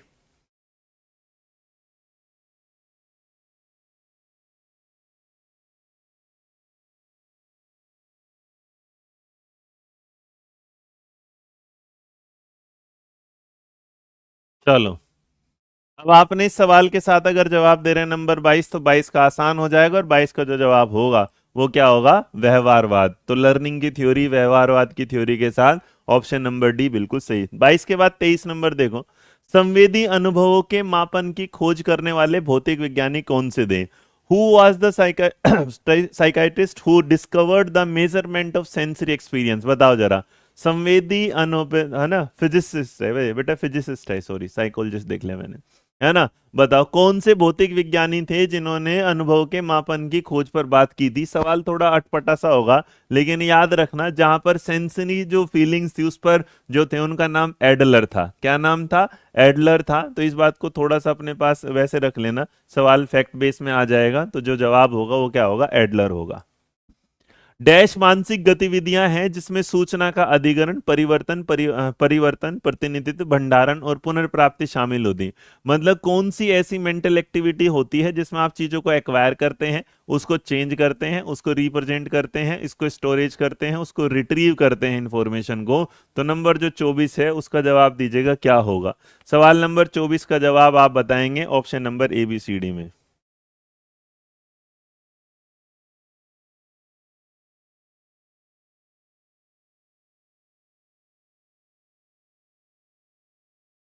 चलिए, नंबर आपने अगर 24 में जवाब दे रहे हैं और 24 में आप कह रहे हैं कि सवाल का जवाब सर जी क्या होगा, देखो जहां सूचना आ जाए, जहां उसका स्टोरेज आ जाए, ना अवधारणा, ना वैचारिक, ना चेतना, वहां पर हमेशा क्या होगा, संज्ञानात्मक, जिसको आप क्या बोलेंगे, कॉग्निटिव प्रोसेस। तो सब कुछ जहां शामिल होता है वो संज्ञानात्मक के साथ आता है, और जो संज्ञानात्मक है वो ऑप्शन नंबर डी में आता है। नया नंबर आपके सामने ये रहा।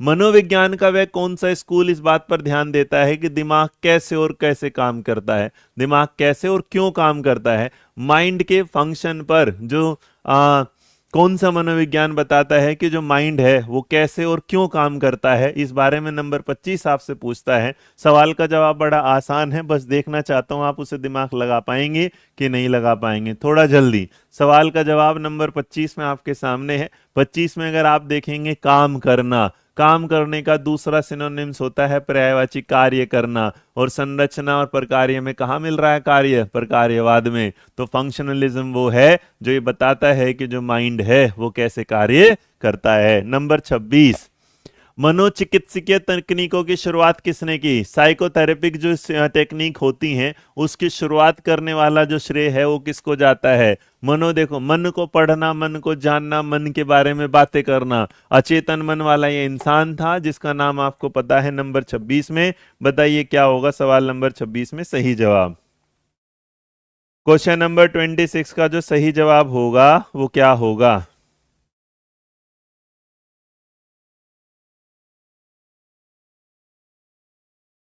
हम्म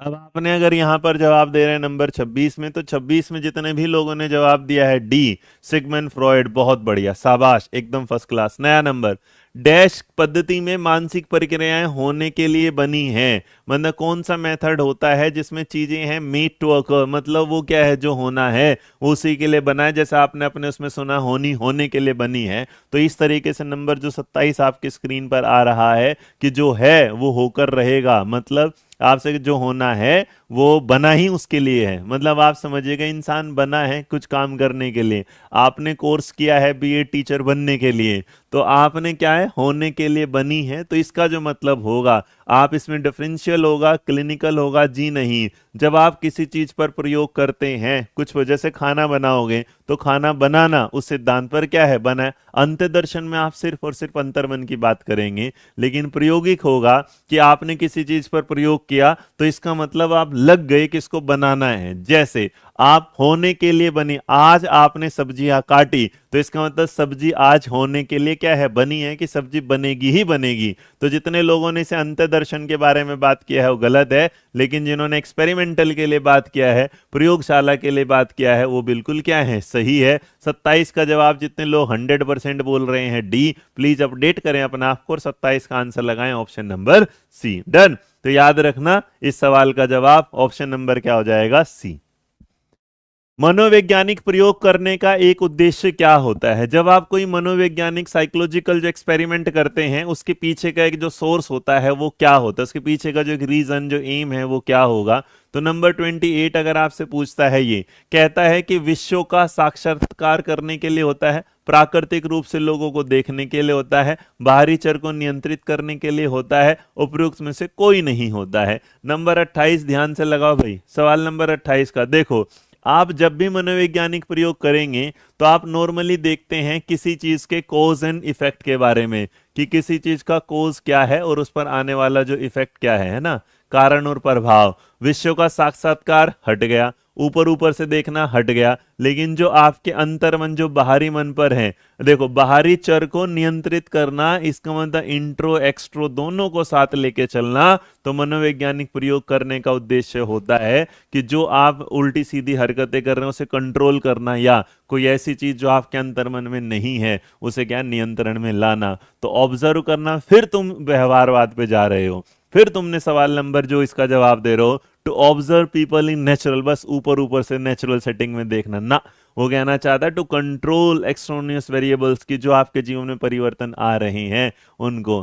तो 28 का जवाब बहुत सारे लोगों ने फिर भी लगाया, या तो तुमने कहीं से पढ़े हुए हैं या तुम आज नहीं है ना। 28 का बी कैसे होगा?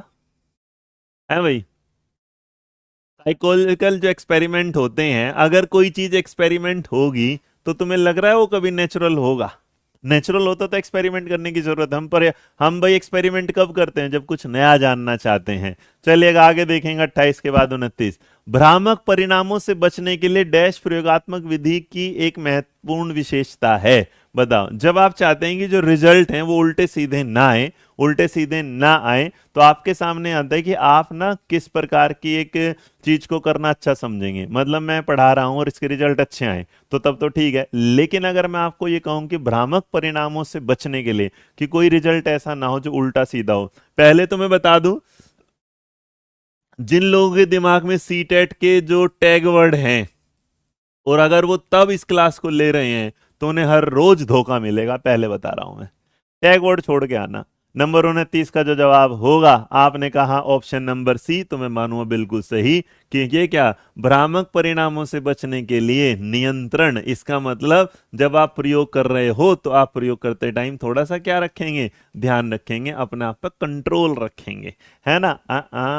नेक्स्ट, अंत्यदर्शन डैश एक मनोवैज्ञानिक विधि है। अभी बताया था जो ऑब्जेक्टिव वाली विधि थी, नंबर 30 वाले में अगर आप जाओगे तो ऑब्जेक्टिव जो आता है वो व्यवहारवाद वाले के साथ आता है।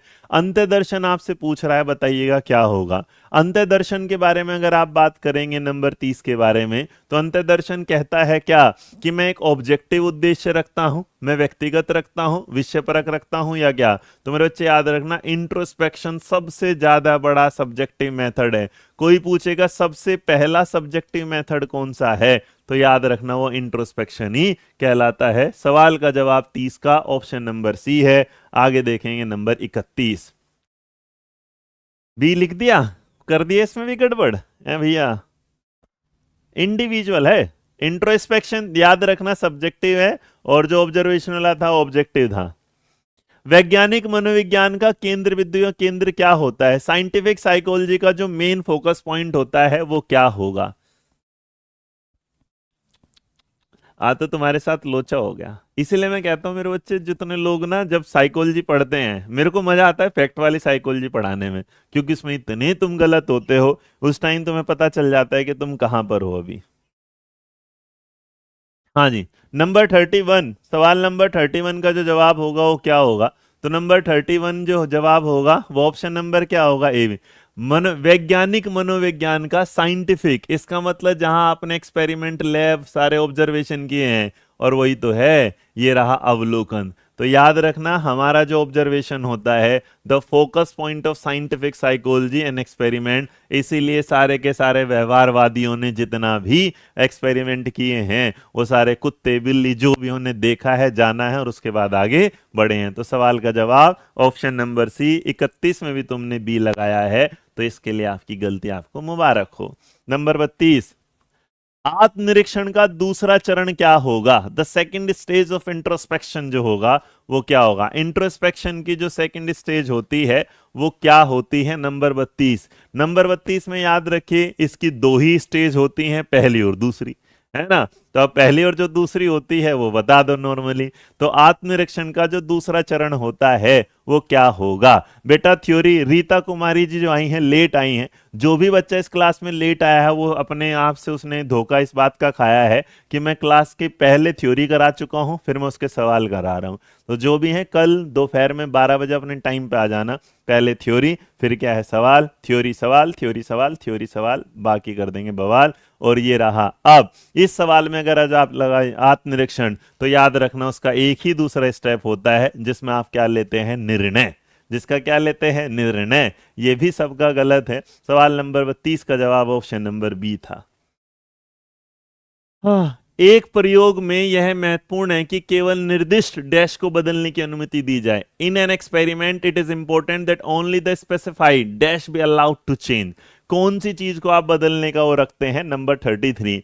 मेरे बच्चे किसको बदल जा सकता है, किसको बदला जा सकता है। जैसे मैं तुम्हें नहीं बदल सकता, मुझे अपने आप को बदलना होता है। तो जब भी आप किसी एक्सपेरिमेंट में जाते हैं, जो इंसान ओपन होगा, डिपेंडेंट को नहीं बदलना, उसे सिखाना है, आपको उसको सिखाने के लिए अपने आप को बदलना है। तो एक टीचर बदलता है एक बच्चे के लिए, ना कि बच्चा बदलता है टीचर के लिए। तुम्हें अगर कुछ समझ में नहीं आ रहा तो मुझे अपनी जो स्ट्रेटेजी में उसमें क्या करना पड़ेगा, परिवर्तन करना पड़ेगा। इसलिए सवाल का जवाब ऑप्शन नंबर आ गया बी।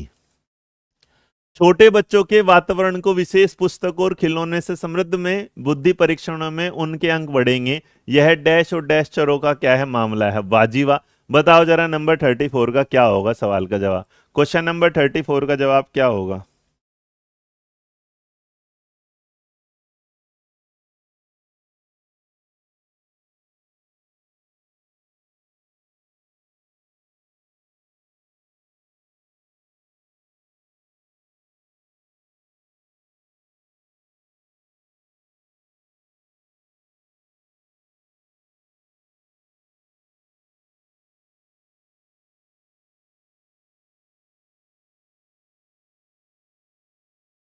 चलो आपने नंबर 34 में जो जवाब दिया, 34 का जवाब दे रहे हैं सर जी, लगाओ ऑप्शन नंबर बी। चलो जितने लोगों ने बी लगाया वो गलत है, ए गलत है, पर याद रखना सामाजिक और प्रायोगिक अर्थात सोशल और एक्सपेरिमेंटल। देखो, एनरिच करना इन्वायरमेंट को, young children with special book and toys will increase their score on intelligence है, it is case of both.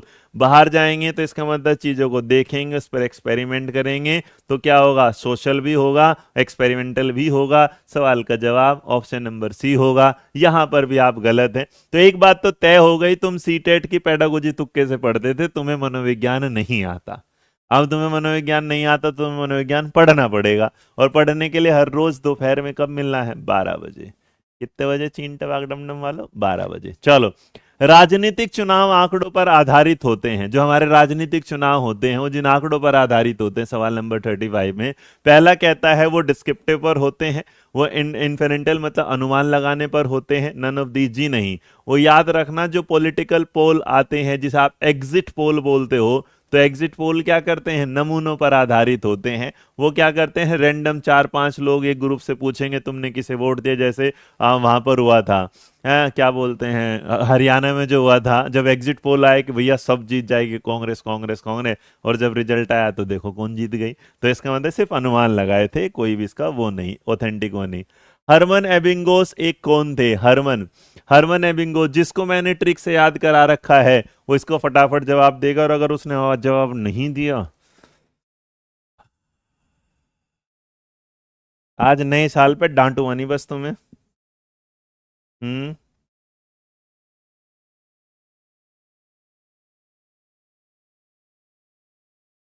बताओ भाई, क्या जवाब दे रहे हैं। हाँ जी बेटा, रीड सेकंड पेपर की भी है।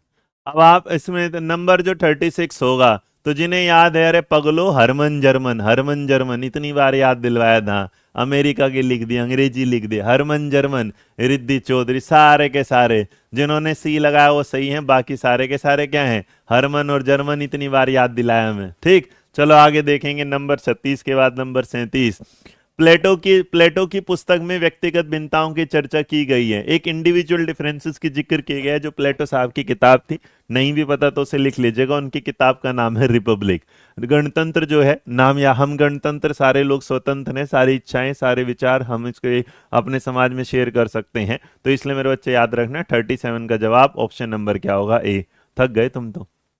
विकासवादी प्रक्रिया पर विस्तार से चर्चा किसने की थी, इवोल्यूशनरी जो थ्योरी है उस पर तुम जानते हो जिसने किया था, वो बड़ा आसान है, फिर भी मैं तुमसे पूछ रहा हूँ नंबर 38। थोड़ा स्पीड लगाओ जरा, सवाल नंबर 38 का जवाब बताओ। Question number 38। बताओ जरा।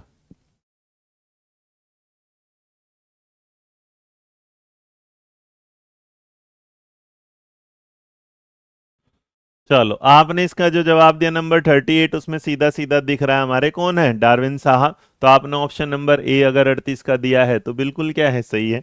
नंबर 39, मनोविज्ञान के किस परिप्रेक्ष्य से पता चलता है कि व्यवहार में कोई पहलू हमारे व्यक्तित्व के भीतर छिपी हुई शक्तियों के बीच छिपे संघर्षों से उपजते हैं। ये जो बात होगा, कितने लोग ऐसे हैं जिनके पास अध्ययन मंत्र की ऐप नहीं है, जरा बताना।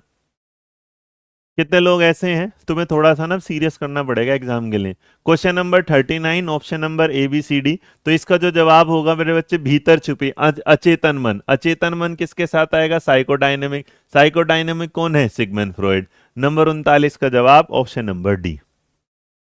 मनोविज्ञान के किस परिप्रेक्ष्य ने तर्क दिया कि संवेदी गतिविधियों से पूरे पैटर्न और इस पैटर्न के भीतर संबंध और संगठनों के परिणाम स्वरूप मन के बारे में सोचा जा सकता है? जिनके पास नहीं है वो डाउनलोड कर लीजिएगा, क्योंकि आज से इस सीरीज में कुछ नया होगा। और जो नया होगा वो ये है कि मैं आपके सीरीज में क्या है 50 सवाल कराने वाला हूं, और जो हम 50 सवाल करेंगे उस 50 में से 40 सवाल मैं आपको यहीं कराने वाला हूं। बाकी 10 सवालों का जवाब आपको टेस्ट के रूप में देना होगा, जो आपको अध्ययन मंत्रा की ऐप पर मिलेगा।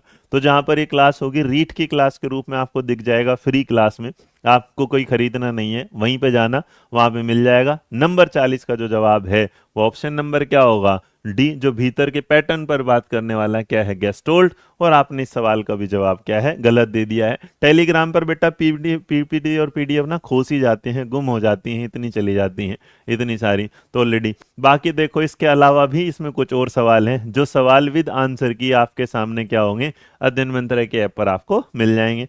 आशा कर रहा हूं आपको आज की मेरी क्लास पसंद आई होगी, और अगर आज की क्लास पसंद आई है तो लाइक शेयर सब्सक्राइब करना ना भूलें। और रीट का बैच जिसमें ऑफर है वो आपका कब तक है? 5 या 10 तारीख तक हमने शायद बढ़ा दिया है, तो उसे देख लीजिएगा। Thank you so much. जय हिंद, जय भारत, नमस्कार। खुश रहिए, मुस्कुराते रहिएगा, अपना ध्यान रखिएगा। Take care.